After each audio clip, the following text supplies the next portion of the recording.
Good afternoon. Hope you are all doing well. Apologies, I'm a bit later going live than I should have been. I got caught on a phone call. So today, what am I talking about? I'm hoping that the stability will be there because it's telling me my signal is low, despite the fact that I should have a strong internet connection.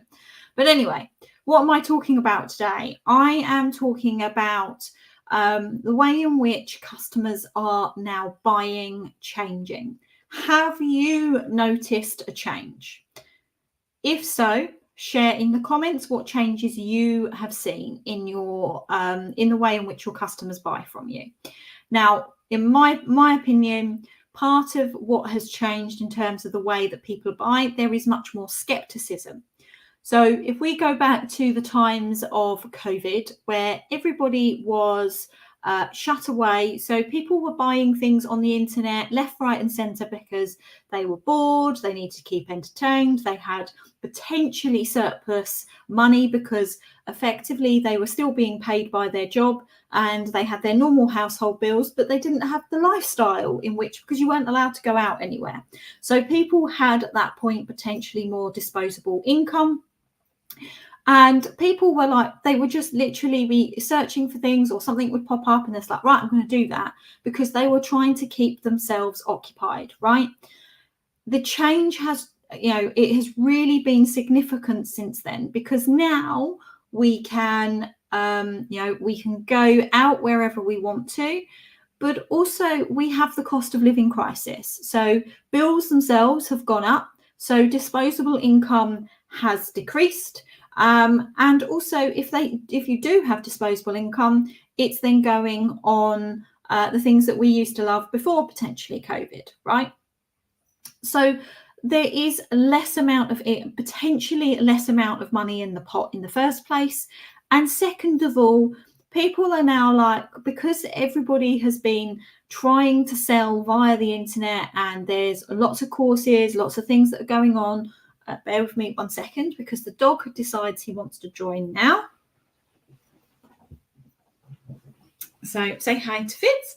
So as I was saying, basically now people are more skeptical because they've tried things from the whole online era of COVID, and they're, tried lots of these things, didn't work, didn't get the results that they wanted. And now they're like, you know what?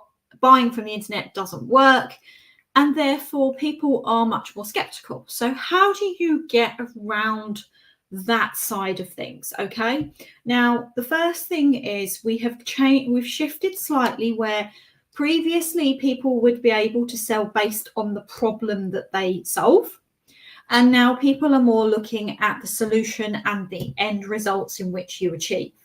So when you are putting your marketing out there, I'm not saying you remove all reference to the problems, because actually I believe that people will still need to be able to resonate with the problem in which you're solving.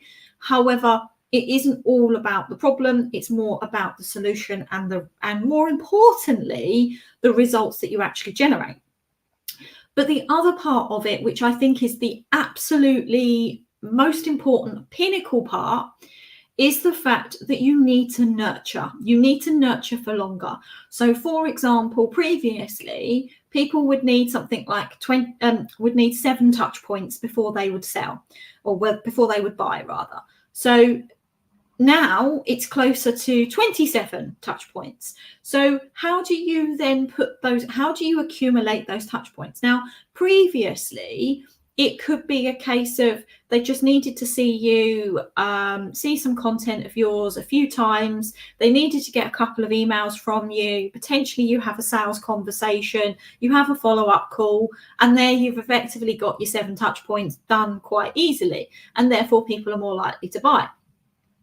That process, because it's now far more elongated, how do you then create 27 touch points before they're even open to buy? Now, the other part, of course, is, and I see this so frequently, where people are literally doing the direct selling, where, for example, LinkedIn, Facebook, literally the first message you get from somebody is them selling their services.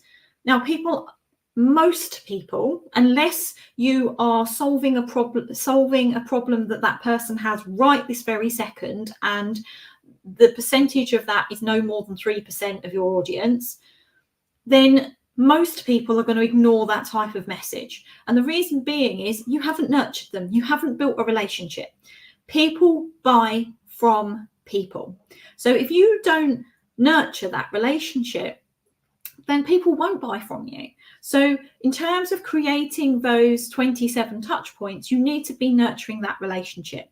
And if you want to hear how you can nurture that relationship, then what you need to do is book yourself in for our Peak Business Performance Challenge, which is running from the 17th of June. So you will be getting high quality content. You know, one of those things we'll be talking about is your sales process and how you can create those 27 touch points. You know, what kind of ways can you nurture that relationship? We will be teaching you how, so you can implement it immediately in your business to try and increase the level of sales within your business. Because the thing is, people have a short attention span, right?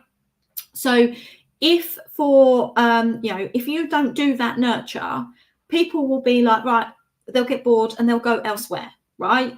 So by doing that, and you doing that nurturing process, what will happen is you will get more sales, and therefore your business can grow, and it will no longer be halted potentially where it is right now. Now, some businesses, they just like to be consistent. That's great.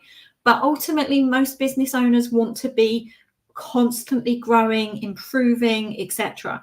And the way in which you can do that is being aware of the fact that the relationships and the way people buy is different. So like I said, if you want to get yourself booked in for the challenge to hear about what type of touch points that you can be using, and more about this nurture process, just simply put in the comments challenge, and I will get in touch with you, and we can then get you booked into the challenge. Like I said, the challenge is running from the 17th of June. It's running at a 5 o'clock time slot.